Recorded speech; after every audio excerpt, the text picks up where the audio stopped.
इस न्यूज के प्रायोजक हैं अर्थ डायग्नोस्टिक मधुबन उदयपुर। उदयपुर में आज निर्जला एकादशी का पर्व बड़े ही धूमधाम और हर्षोल्लास के साथ मनाया गया। इस मौके पर जगदीश मंदिर में विशेष आयोजन किया गया। इस मौके पर सुबह से ही भगवान के दर्शनों के लिए भक्तों की कतारें लग गई। मंदिर परिसर में भक्त भगवान के भजनों पर नृत्य करते नजर आए। इस मौके पर महाआरती का आयोजन किया गया। भगवान जगदीश को विशेष भोग भी लगाया गया।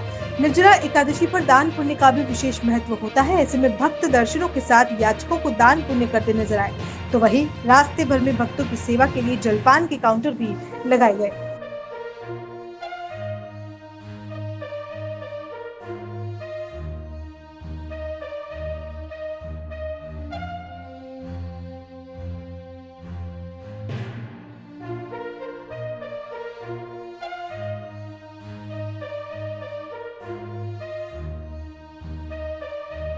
पुजारी वंशानुकूल पुजारी जगदीश मंदिर।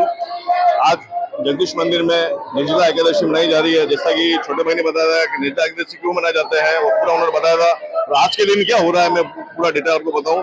सुबह 4 बजे ठाकुर जी की मंगला आरती हुई थी। उसके बाद ठाकुर जी का पंचामृत अभिषेक हुआ था। उसके बाद ठाकुर जी को कैसे और स्नान कराया गया। उसके बाद ठाकुर जी का विशेष श्रृंगार, जिसमें ठाकुर जी को मुकुट धारण करा जाता है, वो विशेष श्रृंगार कराया गया। उसके बाद 10:30 बजे ठाकुर जी की श्रृंगार की आरती हुई। उसके बाद अभी 12:30 बजे ठाकुर जी के राजभोग की आरती होगी। उसके बाद 3 बजे ठाकुर जी के जो एकादशी पर विशेष आरती होती है, जिसमें ठाकुर जी के सेगार का भोग लगता है, वो 3:30 बजे आरती होगी। उसके बाद ठाकुर जी के संध्या आरती जो 7:30 बजे होगी। और शयन आरती आज जैसे लगभग प्रतिदिन शयन आरती 10:30 हो जाती है, लेकिन आज 12 बजे तक भक्तों का तांता लगा रहेगा मंदिर में। तो 12-12:30 तक ठाकुर जी के शयन की आरती होगी। बिल्कुल, ये सबसे बड़ी एकादशी मानी जाती है। 24 एकादशी होती है अपने साल में। निर्जला एकादशी का एक विशेष महत्व है और सबसे बड़ी एकादशी इसको माना जाता है। और दान पुण्य का महत्व है और सारे मंदिरों में भक्त दान पुण्य करते हैं। और भक्तों के लिए मंदिर में पूरी व्यवस्था की गई है। कूलर की व्यवस्था है, पंखे की व्यवस्था है, छाया की व्यवस्था है, ताकि किसी भक्त को कोई परेशानी ना हो। जल की भी व्यवस्था है। हर चीज की ठाकुर जी की के दरबार में पूरी व्यवस्था बनाए रखी। बोल जगन्नाथ स्वामी की जय। मैं भावेश पुजारी, वंशानुगत सेवायत पुजारी, जगदीश मंदिर। अभी वो हमारे ब्रदर जी हैं, ये गजेंद्र पुजारी, जगदीश मंदिर से। आज हमारे ठाकुर जी के यहाँ निर्जला एकादशी है। निर्जला एकादशी का अर्थ होता है कि इसको निर्जल, बिना जल के रहित रहकर इस एकादशी को की जाती है। और इस एकादशी को, निर्जला एकादशी को भीमसेनी एकादशी भी कहा जाता है।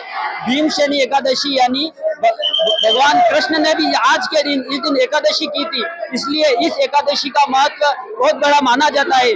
और इस एकादशी को भगवान ने भीम को तारने के लिए, क्योंकि भीम जो है वो भूखा नहीं रह सकता था और किसी भी भीम को खाने के लिए की मात्रा भी ज्यादा थी, तो वह भूखा नहीं रह सकता था, तो भूखा रहे। और एक दिन इस एकादशी का महत्व ऐसा है कि एकादशी करने से एक भगवान विष्णु लोक की प्राप्ति होती है। तो इसी के कारण भगवान कृष्ण ने भीम को एकादशी कराने के लिए खुद भी एकादशी की थी, इसलिए इसको भीमसेनी एकादशी कहा जाता है।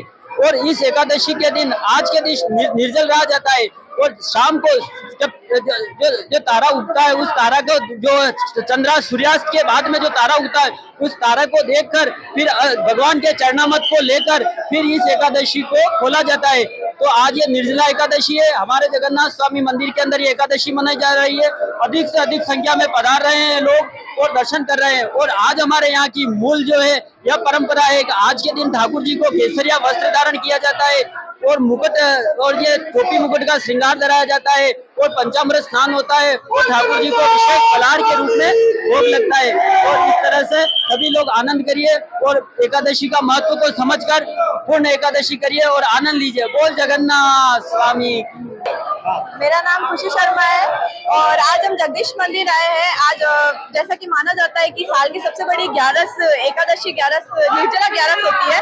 इस दिन सभी लोग निर्जला व्रत रखते हैं। माना जाता है कि निर्जला व्रत रखने से कि जितनी 24 एकादशी होती है, उन सबका फल सफल हो जाता है। इस दिन सारे लोग बिना पानी पिए व्रत रखते हैं और इससे बहुत अच्छा माना जाता है। Thank you.